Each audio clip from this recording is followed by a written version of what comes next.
Kita lanjutkan perbincangan pemirsa. Saya mau ke Mas Arief. Mas Arief, kita tiba di segmen akhir. Mungkin butuh apa ya? Seperti konklusi dari Anda. Tadi kita sudah banyak mendapat informasi dan pemaparan juga dari Halo Mas Arief. Bang Ali, halo. Iya. Halo. Oke, Bang Ali. Tadi maaf kepotong ya. Kita mau lanjutkan. Nah ini kita mungkin di segmen akhir, mungkin di segmen yang harusnya bisa menenangkan publik. Bagaimana Bang Ali penjelasannya supaya publik, hukum itu kan untuk semua begitu ya. Tapi tidak semua mampu membaca undang-undang karena cara orang memahami sesuatu tentu berbeda-beda. Bagaimana menenangkan publik bahwa pemerintah tentu bisa membedakan antara mana yang hoax, mana yang fitnah atau menghina atau kritik, sehingga aspirasi tetap bisa disampaikan dengan sebagaimana mestinya, Bang Ali. Bang Ali, silakan. Oh, saya. Oke, sorry. Oke, silakan. Ya, paling tidak begini. Dialog kita di siang ini juga adalah salah satu cara dari peran serta.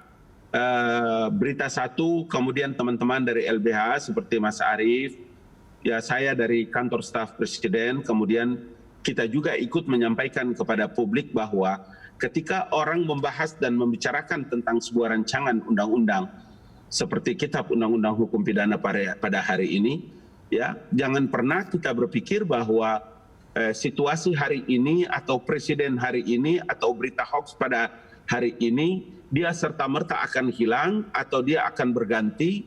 Tetapi yang saya harus katakan bahwa apa yang dilakukan pada hari ini adalah berpikir tentang bagaimana masa depan kehidupan bangsa dan negara dan generasi baru.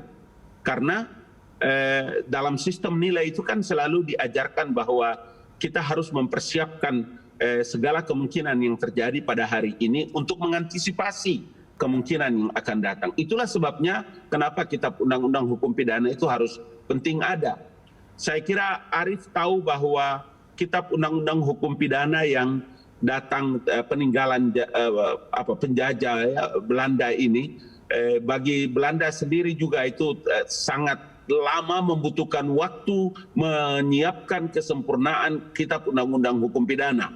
Begitu juga seperti negara kita yang luar biasa heterogen luasnya begini. Maka momentum kita pada hari ini, pada siang hari ini adalah momentum yang sangat penting untuk memberikan pencerahan kepada publik, para pemirsa di tanah air tentang apa yang kita bahas terkait dengan rancangan undang-undang Kitab Undang-Undang Hukum Pidana. Oke, baik. Terima kasih Bang Ali. Mas Arief, sedang dibahas antara pemerintah dan juga DPR. Mungkin Anda ada input terkait dengan hal ini sebagai konklusi akhir, ya. Mas Arief. Baik, terima kasih. Mumpung ini ada Bang Ali Ngabalin sebagai perwakilan pemerintah ya. Baik. Yang hari ini membahas KUHP di DPR, saya pikir pembahasan di DPR terkait dengan KUHP memang betul-betul harus matang ya, hati-hati dan betul-betul memperhatikan aspirasi dan kebutuhan masyarakat untuk membangun negara hukum yang demokratis, yang aman, melindungi hak asasi manusia. Itu yang sebetulnya kita harapkan.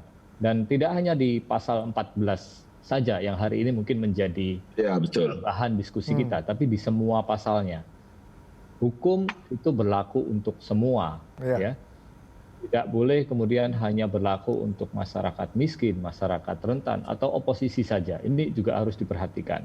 Dan terkait dengan pasal 14 dalam konteks diskusi hari ini, saya kira jangan sampai kemudian ada multitafsir, ketidakpastian indikator ya mengenai apa yang disebut dengan hoax, ya, apa yang disebut keonaran di kalangan rakyat, sehingga kemudian nanti bisa justru menjadi masalah baru. Hukum itu kan harapannya sebagai alat penyelesaian masalah, bukan kemudian penyebab masalah baru. Ini yang saya kira penting untuk diperhatikan. Jadi rumusan-rumusan pasal tersebut harus berdasarkan pada argumentasi yang komprehensif, baik itu dari sisi filosofis, yuridis, maupun sosiologisnya, yang tidak boleh mengabaikan juga aspek-aspek historis dan kasus-kasus yang selama ini terjadi. Dan kita lihat bahwa hari ini terkait dengan berita bohong, keonaran, ini dalam prakteknya ini seringkali menimbulkan ketidakpastian hukum Oke. dan juga diskriminasi hukum. Yang kena berita bohong, hoax itu hanya masyarakat saja, gitu Oke. ya.